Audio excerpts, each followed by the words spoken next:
All right, so today we're going to kind of dive into something a bit heavier than usual. Okay. Nietzsche's Thus Spake Zarathustra. And, All right, then. you're looking for the core ideas, like the real meat of this whole philosophical journey without, uh, you know, getting bogged down Yeah, in the density of it all. right. And you've got excerpts from the book itself, plus a bunch of commentary and analysis, Sure. but maybe feeling a bit overwhelmed. We're here to help you sift through it all. It's a lot. Yeah, it's definitely not beach reading. No. So Nietzsche himself, he was going through some stuff when he sat down to write this right. Absolutely. It wasn't just him randomly decided to blow people's minds. No, not at all. Like he had some skin in the game. Picture this. It's August 1881. Nietzsche is in Sils Maria, Switzerland. Okay. Beautiful mountain landscape. His health, which had been pretty shaky for years, was actually on the upswing. Yeah. And this seems to have directly influenced the energy and vibrancy of Thus Spake Zarathustra. So the mountains were his muse. In a way, yes. I love that. Yeah. There's even this detail about him experiencing what he called phoenix music during this time. Right. What do you make of that? It's a sense of rebirth, of rising from the ashes, you know? Yeah. And that really mirrors Zarathustra's own journey of transformation, Right. the whole idea of overcoming that's so central to the book. Okay, so he's feeling this phoenix music energized. And initially he wants to set the book in Rome.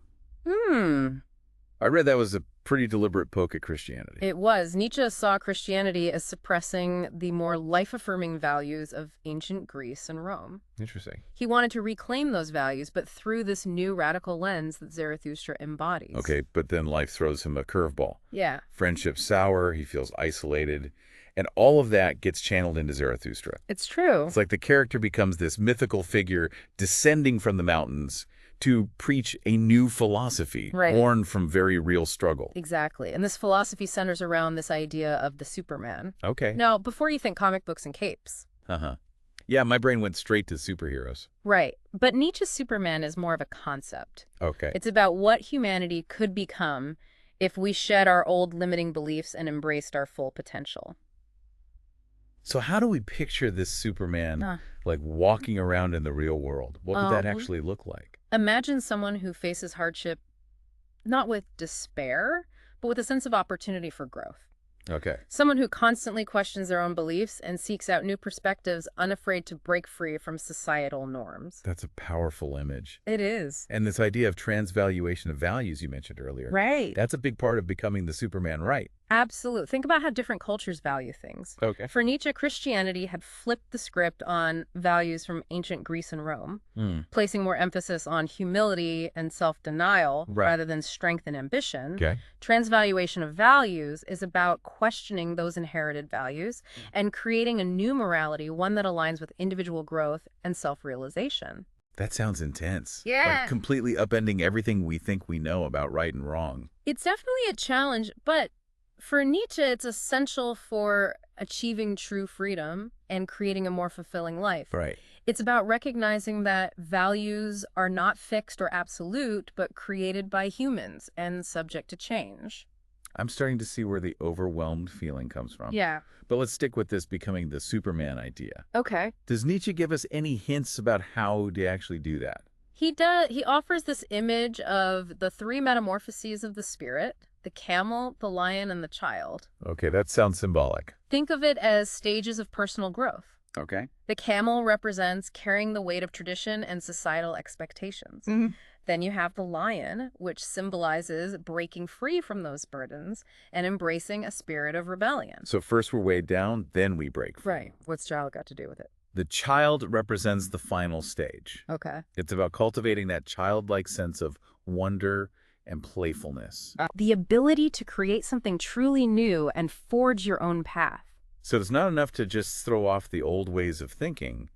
You have to then approach life with this fresh, almost innocent perspective. Exactly. And this ties into another one of Nietzsche's famous and often misunderstood phrases: God is dead. Whoa. Okay. Yeah, that one always gets attention. He wasn't advocating for atheism in the traditional sense. Okay. What he meant was that the traditional moral framework provided by religion, particularly Christianity, was no longer relevant for modern life. Right. It's this idea that we need to find new sources of meaning and value, create our own compass. So if we're ditching the old rule book, are we just flying blind, Right. anything go to... Not at all.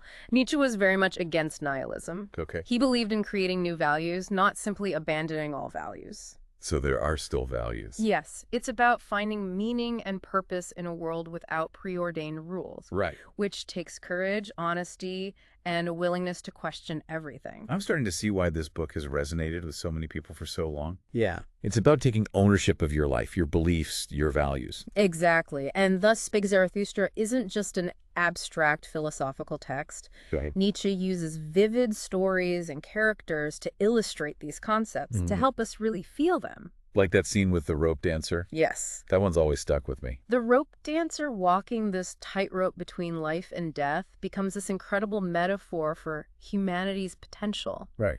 We can rise to great heights or fall into the abyss. It's a powerful image of the choices we face. And the parable of the saint in the forest who hasn't heard that God is dead. What do you make of that one? It highlights this clash between traditional beliefs and the new worldview Nietzsche was advocating for. Yeah. The saint represents clinging to old ways of thinking, while Zarathustra represents embracing new perspectives. Kind of like how we started this conversation, feeling overwhelmed by all these new ideas. Right. It's about stepping outside of our comfort zones. This is all starting to click, but it's still a lot to process. What would you say to someone who's just starting to dip their toes into Nietzsche's work?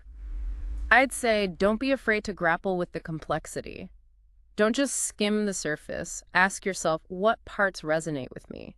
What challenges my current beliefs? Yeah. Nietzsche's work is an invitation to think critically and forge your own path. It's like he's handing you a map, but it's up to you to choose the destination. Exactly. And remember, understanding the historical and philosophical context is important. Oh, yeah. Nietzsche was writing in a specific time and place, and his work was shaped by the intellectual currents of his era. So if we're looking for a philosophy that pushes us to grow and embrace the complexity of life, Yeah, Zarathustra might be just the thing. it might be. But there's a lot more to uncover here. Join us in part 2 as we dig deeper into the practical implications of Nietzsche's ideas. Welcome back to our deep dive into the Spake Zarathustra. Okay. We've been exploring some pretty big concepts like the Superman and the transvaluation of values. But Nietzsche doesn't just talk about these ideas in a theoretical way. Right. He uses vivid stories and examples, Right. like that one with the Ass Festival. The Ass Festival. Yeah, that one definitely caught my attention. Right. It's not exactly what you expect to find in a philosophy book. It's a prime example of Nietzsche turning conventional morality on its head. Yeah. He uses the image of the ass, often seen as stubborn or foolish, Right. to symbolize a kind of uninhibited joy, Okay. the kind that transcends societal expectations. It's like he's saying, let loose. Celebrate life on your own terms. Yeah. But isn't there a danger in that? Well, Could that kind of unbridled joy lead to recklessness or even harm? that's a good question. Yeah? And it gets to the heart of Nietzsche's challenge. Okay. He's not advocating for mindless hedonism. Okay. It's about cultivating a deeper, more authentic joy that comes from embracing all aspects of yourself, Okay. including your instincts and your creative spirit. So it's more about finding a balance. Yeah. Not just indulging in fleeting pleasures, Right. but tapping into a deeper well of joy. Exactly. And this ties back to his critique of bedworking virtue and the pursuit of petty happiness. You know, I can relate to that. Yeah. There have been times when I've settled for comfort and security, Right. avoiding challenges or taking the easy path. Yeah. And looking back, I can see how those choices limited my growth. That's a great example of what Nietzsche was getting at. Yeah. He saw this tendency to settle for a comfortable mediocrity as a form of spiritual stagnation. Okay. He believed true growth comes from pushing beyond your limitations Okay. and embracing the challenges that life throws your way. So how do we avoid becoming dwarfed? How do we know when we're choosing comfort over growth? It's not always easy, Right. but one way is to ask yourself, am I playing it safe out of fear? Okay. Am I holding myself back from pursuing what truly excites me? Right. Nietzsche believed in striving for what he called the sublime, a state of being that transcends the ordinary and embraces the full spectrum of human experience. That sounds incredible, It is. but also intimidating. Yeah. I think a lot of us get caught up in the daily grind and forget to reach for something greater. It's a constant challenge, but one worth striving for. Right. And it requires cultivating a certain resilience, Right. a willingness to endure hardship and resist the allure of easy answers. That makes me think of his concept of the will to power. Uh-huh. It's often misinterpreted as this aggressive, domineering force, right? Exactly. Nietzsche saw it differently. Okay. It's not about dominating others. Okay. It's about mastering yourself, overcoming internal obstacles, and striving to reach your full potential. It's that driving force behind growth and creation. Right. That energy that propels us forward. So it's more about self-mastery and pushing your own boundaries Right. rather than trying to control others. Precisely. It's that inner drive to become the best version of yourself, Okay. to constantly evolve and expand your horizons. Yeah. And that takes courage because it means confronting your weaknesses and pushing past your comfort zone. It sounds like Nietzsche's philosophy is all about pushing us to grow and evolve, Yeah. both internally and externally. You're getting it. Okay. It's about questioning everything, challenging your own assumptions, and creating your own values based on what resonates with you deeply. Right. It's not a passive philosophy. It demands active engagement and a willingness to be uncomfortable. Okay, so for someone who's just starting to explore Nietzsche, what advice would you give them? How do you even begin to wrap your head around all of this? Approach it with an open mind and a sense of curiosity. Go. Don't be afraid to be challenged or to disagree with Nietzsche. Right. Remember, this is about your personal journey, Yeah. what resonates with you, what makes you think differently. Right. Nietzsche's work is an invitation to think critically and forge your own path. I love that. It's like having a conversation with a brilliant but maybe slightly eccentric friend. Yeah. You might not always agree, but you'll always come away with something to think about. Exactly. And amidst all this talk of overcoming challenges and pushing boundaries, there's also a strong emphasis on compassion in Zarathustra's message. Nietzsche wasn't advocating for cold, heartless individualism. Okay. He believed in the power of love and connection. That seems to contradict his critique of pity. Well, How can he be advocating for both strength and compassion? it's about understanding his nuanced perspective. Okay. Remember, he saw pity as a weak emotion that kept people stuck in a cycle of suffering. Right. He believed true strength was in rising above suffering, Okay. both your own and others, and affirming life, even in the face of difficulty. So it's not about ignoring suffering or lacking empathy. Right. It's about finding a more empowering way to connect with others. Yes. And that's where his ideas about love and friendship come in. Okay. He had some unconventional views, especially when it came to neighbor love. Right. He challenged the idea of selfless love, arguing that it can sometimes be a way to escape from ourselves. So he wasn't saying don't love your neighbor, Right. but rather examine your motivation. Exactly. What are you getting out of this relationship? Exactly. He believed true love and friendship should be based on mutual respect, Okay. shared values, and a willingness to challenge and support each other's growth. That resonates with me. Yeah. It's not about finding people who agree with you all the time, Right. but those who push you to be better, to think deeper, to grow. Yes. And that requires honesty, vulnerability, and a willingness to face difficult truths, both in yourself and in your relationships. It's a lot of work, It is. but it sounds incredibly rewarding It can be. to have those deep, authentic connections with people who truly see you and want you to thrive. Absolutely. And it's something that Nietzsche himself valued deeply despite his own struggles with loneliness and isolation. It's a good reminder that even the most brilliant minds need connection and support.